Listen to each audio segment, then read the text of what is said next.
How to create automatic sliders that loop perfectly. Automatic sliders help keep attention, moving without requiring the user to click anything. To set this up in Slider Revolution, go to your module settings and enable autoplay. Adjust the timing interval between slides to match the pacing you want.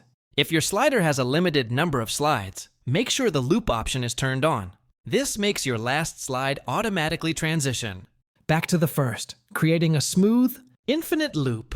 Customize the transition duration and effects to match your brand style. Smooth, slow fades give a relaxed vibe, while fast slides keep energy high.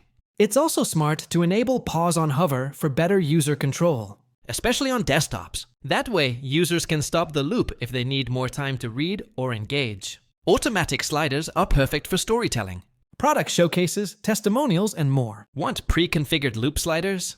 The link in the description gives you access to time-saving templates. A looping slider keeps your site visually active and dynamic. Just be sure your content is easy to digest and not overwhelming. Use short headlines and clean visuals. That way, each loop feels refreshing rather than repetitive.